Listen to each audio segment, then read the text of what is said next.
Hello, this is Justin Hopkins. I've had the great pleasure of being able to perform with the Philly Pops many times over the years. And one of the things that I love the most about performing with the Pops is being able to perform such a wide variety of music. I've always tried to be the most versatile artist I could possibly be, much like one of my greatest musical heroes and inspirations, Paul Robeson. I get weary and sick of trying. I'm tired of living and scared of dying. But old man River, he just keeps rolling on.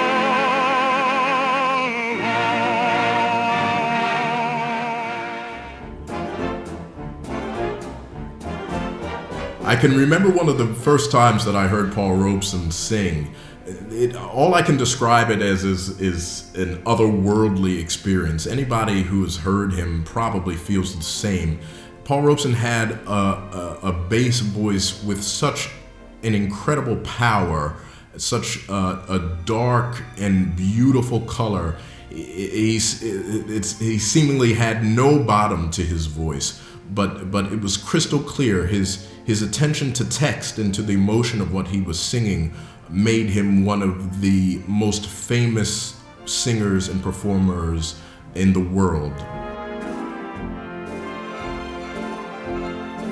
Paul Robeson, simply put, means everything to me as a musician. He possessed one of the most incredible instruments of all time, really. He had such a powerful and deep bass voice. His attention to the text, he was able to get at the heart of whatever he was singing, to make a connection to the meaning and to the message of the piece, and thus with his audience.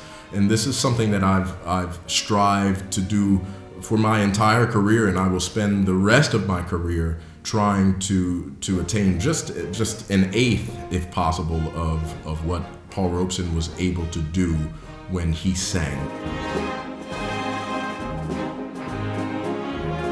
As a Philadelphian, Paul Robeson to me is the embodiment of freedom. That freedom that was sought out by our forefathers at Independence Hall. Paul Robeson was still fighting to build upon and improve upon that freedom. And the fact that he called Philadelphia his home, this place where I was born and raised and that I love so much, really is something very special and dear to me. There is a hard grit, a can-do attitude, a relentlessness that I think are some of the unique qualities that we have as Philadelphians. And Paul Robeson had it, and I strive to have those same qualities as well. Paul Robeson was arguably one of the most famous people in the world from the late 20s to the early 1940s. There's a reason for this. Paul Robeson possessed one of the greatest voices of the 20th century. Not only the quality of his voice, the power, the depth, but also what he sang, what he chose to sing, what he chose not to sing. He was an artist at a time when where it would not ordinarily be possible for him to choose the roles that he would perform, to choose how he would portray a black man in a role. Paul Robeson stood his ground. Paul Robeson broke barriers by performing Othello, by performing Joe in Showboat, and making sure that the lyrics were changed so that they weren't offensive to him or to his race. Paul Robeson was one of the greatest voices of the 20th century. Powerful, mighty, regal, brave. Paul Robeson took a stand at a time that when it cost him his career. He stood for what he believed in and fought for civil rights. He fought for human rights. He fought for labor rights. This cost him dearly. He lost his passport.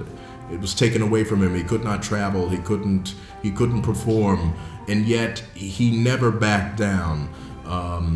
It was not enough for him to be an artist. He had to make sure that he was contributing to mankind and making a difference in the world. We owe a great debt of gratitude to Paul Robeson. It was simply one of the greatest experiences I've ever had as an artist. To know that I was singing this iconic song that Paul Robeson made famous worldwide, just 2 miles from the Paul Robeson house, the house where he died. He lived his final years right there in West Philadelphia. It was an experience that really was an all-encompassing experience, a full circle experience. After all of these years of studying Paul Robeson, of singing his iconic song and learning about him, to be that close to the Paul Robeson house and museum, singing that song for the crowd, the Philadelphia crowd, was an incredible experience that really will be hard to beat. Along with my very special experience of performing Old Man River with the Philly Pops was my great privilege of debuting, making my role debut as Joe in Showboat at the Glimmerglass Festival in 2019. I did my best to channel Paul Robeson's spirit and to not only sing the words, sing the notes and say the lines, but to really channel Paul Robeson's spirit, to channel his message of the fight for justice, of the fight for freedom, for marginalized and oppressed people all around the world. When I did this, when I tried to channel Paul Robeson, this brought out the special meaning, the deeper meaning of that iconic song, Old Man River. I'm tired of living, I'm scared of dying, but Old Man River, he just keeps rolling along. Just like that river, Paul Robeson's message, his words, his life, his legacy continues. It goes on, and each time that I perform Old Man River in particular, I bring him with me on stage.